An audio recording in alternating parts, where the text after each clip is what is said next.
Ang estatwa ng Diablo ay may hawak na tasa na naglalaman ng apoy, at isang sibat na hawak sa kabilang kamay. Sa kabilang banda, ang estatwa ng anghel ay may espada at korona. Iniisip ni Songwoo kung ano ang ibig sabihin ng mga bagay na ito, o marahil ang mga estatwa ay nagpapahiwatig ng kanilang layunin sa kanilang bawat faction. Kung ano man ang kanilang mga hinahangad, hindi na nila iyon matutupad. Pinasag ni Righty ang Devil Stone statue gamit ang head-on sword strike, at bilang ganti sa kanila, ang Devil faction ay nagtaas ng bounty kay Songwoo ng 50 milyong gold. Dahil sa pagkasira ng Devil statue, ang mga level at bonus na ibinibigay ng Devil faction sa mga quest ay naalis sa mga kalapit na manlalaro. Isang abiso ang nag-pop up na nagpapaalam kay Songwoo na nakumpleto na niya ang hidden quest, sa pamamagitan ng pagsira sa 3 Absolute Race statue. Ang isa pang notification na may title na Great Moment Establishment ay nag-pop up. Ang layunin ay pumili sa mga home base ng bawat faction. Ang paunang kapital sa pagpapa-operate ay nasa 30 milyon na ginto. Nalampasan ni Songwoo ang pagsubok para sa pagiging progenitor ng isang bagong faction, at sa wakas ay makakakuha na ng kwalipikasyon upang magtatag ng isang bagong faction. Kailangan muna ni Songwoo na magtalaga ng home base para sa pag-unlad ng kanyang bagong faction. Kailangang pumili ng isang ligtas at magandang lugar ni Songwoo, at ilatag ang pundasyon ng 100 taong plano para dito. Kailangan ni Songwoo na magtalaga ng main base sa loob ng 72 oras. Kapag naitalaga na ang home base, hindi na ito maaaring basta-basta baguhin. Nakakita si Hanho ng isang bagay na kahawig ng sungay ng Devil statue. Isa itong legendary consumable item na kilala bilang Devil Horn Fragment. Sa paggamit nito, ang user ay kayang mag-teleport sa isang Devil statue sa loob ng isang tiyak na range ng isang beses lamang. Hindi ito kayang gamitin upang mag-teleport sa isang Angel faction, o sa lokasyon ng 3 pangkat. Sinasabi sa paglalarawan nito na kung sakaling masira ang mga rebulto, maaari nilang gamitin ang item bilang huling paraan para makatakas. Natutuwa si Songwoo hanggang ngayon, tinatamasa ang mga pagkakaalam sa butas ng sistema, pero sa pagkakatatag ng 3 pangkat, matatapos muna ang kasiyahang iyon. Nang malapit nang umalis si Songwoo, tumakbo si Lee Mitchell sa kanya at hiniling kay Songwoo na tanggapin sila sa 3 faction. Dahil nawasak ang rebulto ng Diablo, nakatanggap sila ng malaking penalty at pinatalsik din sila sa pangkat ng Diablo. Sinabi sa kanya ni Songwoo na paumanhin, at hindi niya matatanggap sila sa kanyang faction. Ang 3 faction ay hindi madaling tumanggap ng mga tao. Maaari lamang silang sumali sa 3 faction sa pamamagitan ng pagpapatunay ng kanilang halaga, sa pamamagitan ng pagsalakay sa mga dungeon. Sa pagkasabing iyon, umalis na si Songwoo at sinabi ni Lee Mitchell na kahit na ang pag-survive sa mundong ito ay mahirap, at sinasabi pa ng necromancer ang pagsalakay sa mga dungeon. Pagkaraan ng ilang oras, dumating na sila Songwoo sa Suwon. Sinusubukan ni Hanho na maghanap ng ilang bagay sa community forum. Ipinaalam ni Hanho kay Songwoo na hindi nag-iwan ng komento si Ji Soo-yun, at maaaring may nangyari sa kanya. Sinabihan siya ni Songwoo na huminahon at magiging maayos lang si Ji Soo-yun. Gusto ni Songwoo na hanapin si Ji Soo kaagad, ngunit may pagkakataon na magiging mapanganib ang mga bagay kung gagawa siya kaagad ng hakbang. Napakaraming puwersa pa rin sa Korean server ang naghahanap sa kanya. Nariyan ang Evolution Society, ang Reconstruction Alliance, at iba pang potensyal na mga kaaway na hindi pa nabubunyag. Gaano man kaingat si Songwoo, kung susubukan niyang maghanap agad sa isang malawak na lugar tulad ng Taebaek Mountains, ang kanyang paggalaw ay malalaman agad ng iba. Hindi problema kung pupuntiryahin agad siya, ngunit maaari itong lumala kung sisimulan nilang puntiryahin si Ji Soo-yun. Ang malawak na area ng surveillance team ng The Liberation Guild ay maraming miyembro, at mayroon silang potensyal na mga kakayahan. Hihintayin na lamang muna ni Songwoo ang kanilang ulat sa ngayon. Ang growth level ng World Tree ay dumagdag ng 2%, at ito ay nasa 83% na.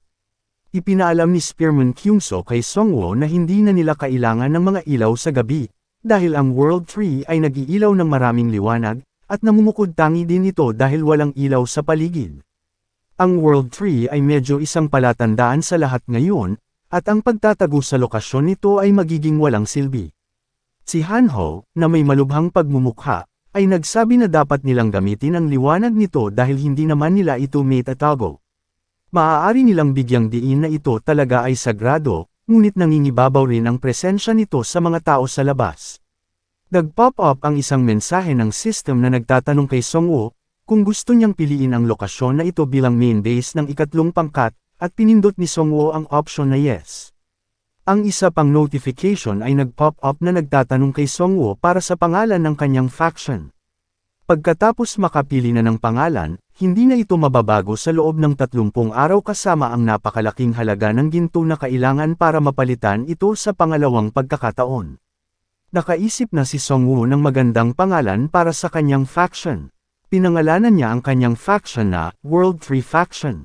Ang lahat ng mga manlalaro ay nakakakuha ng isang abiso ng system. Pinabati ng system ang lahat ng mga manlalaro para sa isang bagong faction na naitatag. Ang lahat ng miyembro nito ay makakakuha ng mga faction quest tulad ng 2 faction. Magbubukas ang mga bagong feature ayon sa ranggo ng mga faction. Ang isa pang notification ay nag-pop up na nagpapalam kay Songwoo na nakumpleto na niya ang faction quest para sa pagtatatag ng Great Moment. Ang paunang operating capital na 30 milyon ay ibibigay sa kanya bilang gantimpala. Nakuha ni Songwoo ang title at siya ang unang investor, at lahat ng kanyang mga estatistika ay tumaas ng 3 puntos. Maaari na siyang magdagdag ng mga regular na miyembro sa faction. Ang World 3, na kilala rin bilang Holy Tree of Life, ay naging simbolo ng kanyang faction. Sa pamamagitan ng pagbibigay kasiyahan sa isang partikular na kondisyon, ang buong mundo ay nakakuha ng mensahe sa system. Ang system ay nagpapaalam sa mga manlalaro sa buong mundo na sa unang pagkakataon sa kasaysayan ng Korean server, isang pangkat na pinamumunuan ng manlalaro na tinatawag na World 3 Faction ay isinilang.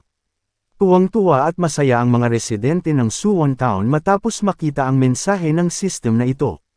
Sinabi ni Spearman Kyungso na ang mga manlalaro ng Suwon Town ay nakadama ng kasiglahan, dahil sa hindi nila pagiging miyembro sa ibang faction ng ilang taon.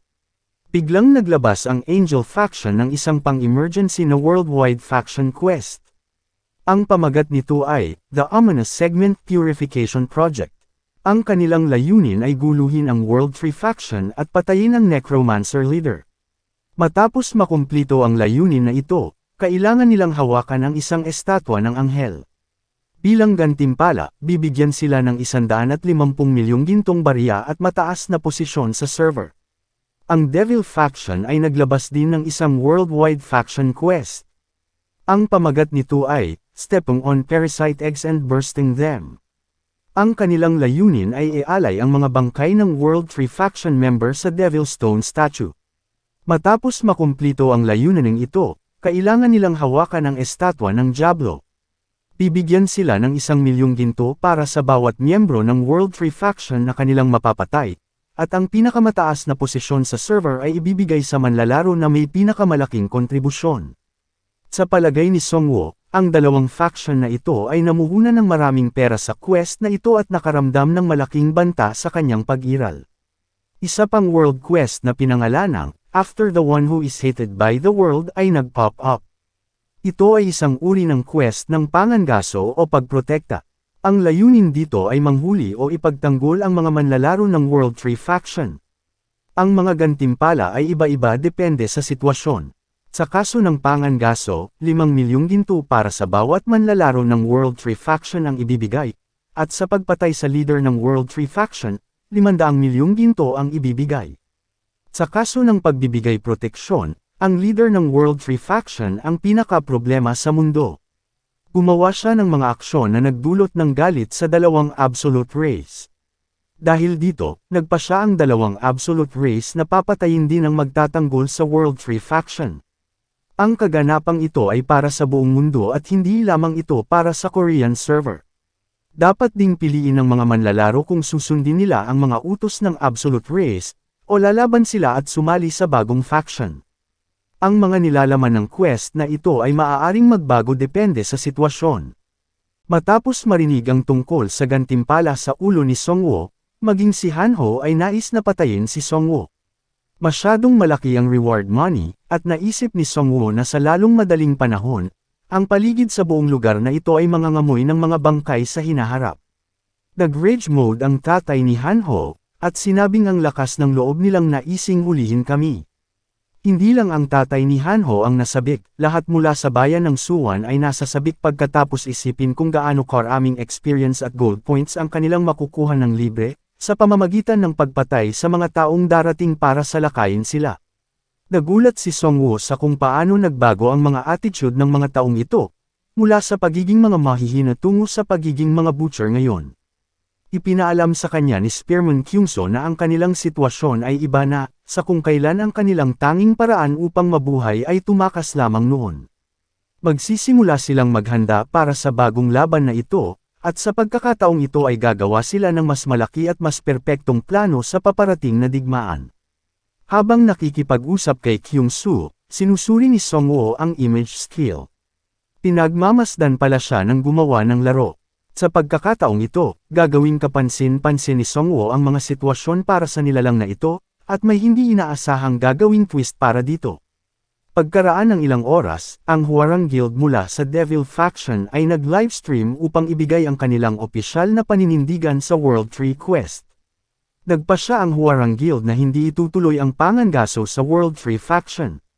Sinusuportahan din ng iba pang mga maliliit na guild sa Korea galing sa ibang faction, ang World Tree Faction sa Community Forum. May nag-post na ang kasalukuyang sitwasyong ito ay kapareho ng isang makasaysayang pangyayari noong Donghak Peasant Revolution. Kinailangan nilang magpasok ng mga dayuhang makapangyarihan, dahil hindi nila mapigilan ang hukbo ng mga peasant army. Sa quest na ito, darating ang mga tao mula sa ibang bansa at guguluhin ang Korean server habang sinusubukang hulihin ang Necromancer. Karamihan sa mga Korean player ay sumusuporta sa Necromancer, dahil ayaw nila ng anumang dayuhang mananakop sa kanilang lupain. Isang babaeng manlalaro sa helicopter ang nagsabi kay Dr. Yu, ang top 10 rank sa Korea, na ang mundo ay binubuo ng mga taong walang kakayahan na masyadong natatakot na tumingin sa mga malalaking pangalan. Pagkaraan ng ilang oras, dumating ang helicopter sa isang partikular na lokasyon, at maraming manlalaro ang lumabas upang batiin si Dr. Yu. Sinabi ng isang manlalaro na nagngangalang Arada, na ito ang unang pagkakataon na nakilala siya ng personal. Pinati sila ni Dr. Yu at tinanong kung pumunta ba ang elder dito para batiin sila. Ipinaalam ni Arada kay Dr. Yu na ang boss ng Yakuza ay hindi pa mismo lumipat sa malayong lugar na ito, ngunit sinisiguro nilang magpapadala ng sapat na tauhan at hinihiling ang kanyang pangunawa. Tinanong sila ni Dr. Yu kung sino ang nandito bilang kapalit ng kanilang boss. Ipinaalam sa kanya ni Arada na si Chief Keita Akira ang pumalit sa kanilang boss. Siya ay isang sword saint at siya ang namamahala sa pagtuturo sa guild assistants. Pumunta si Dr. Yu sa silid ng sword saint. Si Chief Keita ay nakaupo ng mag-isa, at may espada sa harap niya. Bigla na lang siyang naglabas ng maraming aura. Nakatanggap si Dr. Yu ng isang abiso na nagpapaalam sa kanya na ang isang matalas na pakiramdam ay tumitingin sa kanyang pagkakakilanlan. Bahagyang nakalantad ang kanyang impormasyon sa profile, at nababasa ang kanyang mga galaw. Pinasasalamatan ni Chief Keita si Dr. Yu sa pagpunta dito ng mag-isa. Si Dr. Yu naman ay nagpapasalamat sa kanya, na nagsasabing isang karangalan ang makilala ang isang sword saint. Itinuro niya ang isang espada, na nagsasabi na isang karangalan niyang tumayo sa likod ng espadang iyon. Sinabi ni Chief Keita na alam ni Dr. Yu ang palayaw na itinatawag sa kanya ng mga tao sa Japanese server, at mukhang interesado si Dr. Yu sa Japan dahil kahanga-hanga ang dami ng impormasyon na mayroon siya. Pagkaraan ng ilang oras, lumipat sila sa isang mas palakaibigang silid at sabay na kumain ng pagkain. Pagkatapos kumain, nag-enjoy sila sa espesyal na Japanese wine. Tinanong ni Chief Keita si Dr. Yu kung ang target nila at ng Evolution Society na hinihiling, ay parehong tao lamang. Kinumpirma ito ni Dr. Yu sa pagsasabing siya ang parehong tao na itinuturo ng World Quest kahapon. Sinabi ni Chief Keita na sumama lamang siya para sana sa isang maikling pamamasyal, ngunit ito ay parang manghuhuli sila ng mga hipon na may kasamang malalaking isda. Kung matatalo nila ang Necromancer sa kahilingan ng mga Korean informant, malaking tagumpay yun para sa kanilang organisasyon.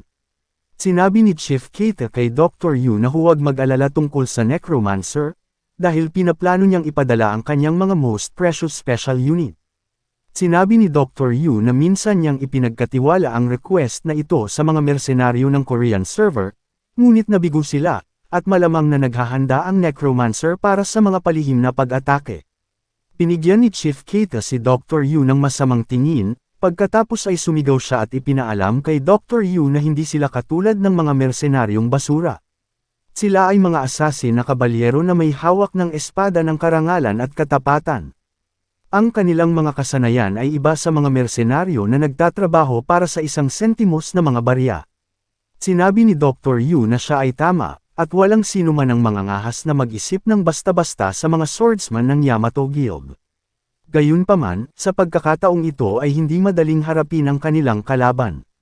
Ngunit bago makapagsalita si Dr. Yu, pinigilan siya ni Chief Keita sa pamamagitan ng pagsasabi sa kanya na isantabi ang kanyang mga alalahanin dahil meron silang mga ninja.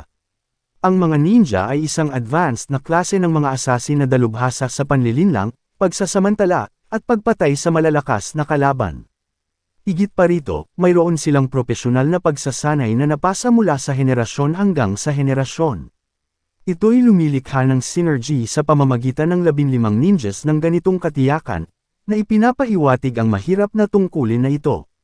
Dahil mukhang tapos na ang kanilang pag-uusap, pinaikot na ni Chief Keita ang barko.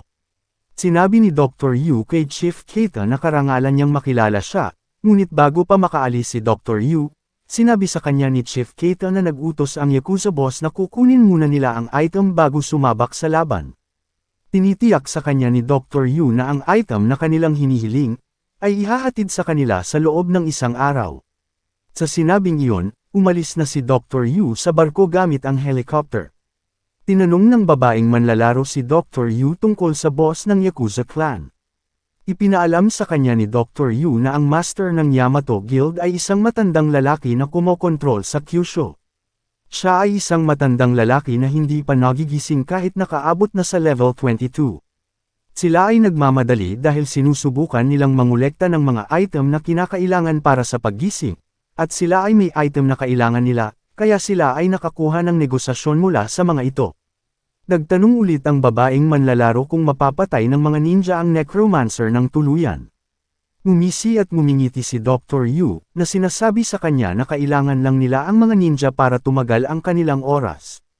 Kahit na mabigo ang Yamato Guild, kailangan na ring makumplito nila ang plano. Pagkatapos ay matatapos na ang lahat kapag naisakatuparan na nila ang plano ng maayos sa sitwasyon. Samantala, sa kabilang panig ng Suwon Town, sinabi ni Spearman Kyungso na sinabi na nila sa lahat na maghanda sila para sa digmaan, ngunit hindi sapat ang kanilang bilang. Alam ito ni Songwo, na nagsasabi kanina na pumili lamang sila ng isang maliit na bilang ng mga piling manlalaro upang mabawasan ang panganib, na nauugnay sa umaasa na populasyon at upang makabuo ng isang solidong formation. Sinabi ni Spearman Kyungso na salamat dahil halos wala pa sa kanilang namatay hanggang ngayon, ngunit hindi ito matitiyak kung sasali na sila sa isang matinding digmaan. Ang populasyon ng kanilang bayan ay 226, at kahit na maliit na bilang ng mga casualty ang mangyayari, iyon ay isang mabigat pa rin na problema at hindi agad makaka-recover. Sinabi ni Spearman Kyungso na hindi nila pwedeng tanggapin ang mga tao ng walang ingat, at sinabi ni Sergeant Kim na medyo mahirap hanapin ang mga may masamang intensyon sa kanilang i-recruit. May plano si Songwo, kailangan muna nilang maglatag ng matibay na pundasyon. Pera, bagay, pangangaso at anumang bagay na maaaring palaguin, ay itataas nila sa kanilang limitasyon. Ito ang simula ng isang proyekto na naglalayong gawing militar ang kakayahan ng buong populasyon. Una nilang gagawin ang pagpapalago ng mga item. Pagkaraan ng ilang araw, gumawa sila ng sandata mula sa Conflict Guild, at nakabuo sila ng isang rare crossbow na tinatawag na highest grade repeating crossbow. Mayroon itong isang magazine na may mataas na kapasidad at isang semi-automatikong gear na nakakabit dito, na nagbibigay daan para sa 28 tuloy-tuloy na mga pagputok pagkatapos gamitin ang magazine. Ginawa ng Reconstruction Alliance ang 8-shot crossbow na ito, ngunit pinahusay ito ng mga craftsman ng World Free Faction na may na-invest dito na 900 at 70,000 na ginto. Kung kulang ang performance nito, siguro malamang na hindi sapat ang gintong na-invest nila. Nagbibigay ng lecture si Hanho sa lahat, na nagsasabing kailangan nilang gawing mahusay ang World Tree Faction. Maaari silang magpatuloy sa lahat dahil mayroon pang mahigit 300 milyong gintong barya si Songwoo. Ang susunod na layunin ng kanilang faction ay ang Pangangaso. Ang pangunahing mga hunting grounds ay palaging nakukumpleto at wala ng mga laman, pero may mga bagong dungeon na napuno at umaapaw. Mayroong 4 na malalaking dungeon na maaari nilang piliin. Sinabihan sila ni Songwoo na hatiin ang kanilang bilang sa grupo na magsasagawa ng mga pagsalakay sa mga dungeon, at sasama siya sa kanila. Tinanong ni Sergeant Kim si Songwoo kung siya mismo ang gag-abay sa kanila. Nasa sabik si Songwoo, sinabihan silang pupunta sila kaagad dahil gusto niyang masubukan ang pakikipaglaban sa dungeon. Kinabukasan, nakarating sila sa isang dungeon sa tabi ng lawa, na kilala bilang Troll's Crypt. Pagkatapos ng ilang hardcore fights, pagod na pagod ang mga miyembro ng guild. Sinabi ni Sergeant Kim sa mga pagod na mga miyembro na makakapagpahinga na sila, dahil malapit na silang makarating sa returning point. Biglang umalag ang lupa nang may papalapit sa kanila. 4 na troll ang tumatakbo patungo sa mga manlalaro. Ang mga manlalaro ay naghanda sa kanilang mga posisyon. Alam nilang madali nilang mamamanage ang mga ito sa kanilang level at karanasan. Ang mga tank warrior ang nangunguna sa mga troll, habang ang mga mage ay nagkakast ng ilang debuff magic. Pagkatapos ay dinurog ng mga manlalaro ang mga binti ng mga troll sa kanilang attack range. Nagpatuloy sila sa pagsalakay sa mga troll, at nakakuha ng mahigit 25,000 gintong barya. Sa wakas, nagawa nilang makarating sa entrance ng ikalawang palapag, na siya ring returning point nila. Sa loob ng ilang oras, ang mga miyembro ng World Tree Faction ay nakaabot na rin sa itaas, at ang mga skeleton minions ay dinala ang mga patay na katawan ng mga troll. Ang Troll's Crypt ay isang malaking dungeon na may 3 palapag, na nabuo sa Coho Park. Sila ay nakakuha ng maraming experience points sa pamamagitan lamang ng pagsalakay sa unang palapag at lumabas agad sa dungeon, at pagkatapos ay inulit ang proseso sa unang palapag ng walang nasawi. Sinabi ni Spearman Kyungso na ito ay isang kaginhawaan na walang nasawi, pero ang mga miyembro ng faction ay pagod na parang hihimatayin na. Walang tigil silang sumalakay sa dungeon sa loob ng 11 oras ng diretsyo, na naging pamilyar na sila sa bawat sulok ng unang palapag. Sinabi ni Songwoo na kung mas maraming experience points ang makukuha, mas mabilis ang kanilang mga pagsalakay. Kung mas maikli ang kanilang oras ng pahinga, mas maraming experience ang kanilang makukuha. Sinabi ng pagod na si Sergeant Kim, na kahit na ang mga makina ng pabrika ay masisira kung patuloy mong gagamitin ang mga ito ng walang tigil. Sumagot si Songwoo, nagtatanong kung paano niya masasabi yun kung ito ay isang proseso na kahit si Hanho ay nagtiis noong mga araw nila. Silang tatlo ni Ji Soo-yun ay madalas manghuli ng mga halimaw na may mga malalakas na antas. Nagtanong si Songwoo kung hindi ba epektibo ang pag-grind ng ganito sa kanila. Sinabi ng ama ni Hanho na walang casualty, ngunit marami ang nasugatan. Magpagaling man sila gamit ang mga potion, patuloy pa rin ang pagkakaroon ng iilan ng mental fatigue. Karamihan sa mga elite ng kanilang faction, kabilang ang ama ni Hanho at si Sergeant Kim, ay umabot na sa level 15, ngunit sila ay nag-aalala dahil ang mga bagay-bagay ay nagiging mapagkompetensya at ang mga bagong recruit na mga mamamayan ay nahuhuli sa kanila. Sinabi ni Hanho sa mga mamamayan ng Suwon Town na walang oras upang magpahinga, dahil dapat nilang ilipat ang mga bangkay ng troll bago pa ito mabulok.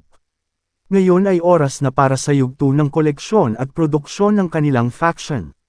Pagkaraan ng ilang oras, dumating ang mga skeleton wyvern sa Suwon Town kasama ang mga bagong nakuhang bangkay ng mga troll.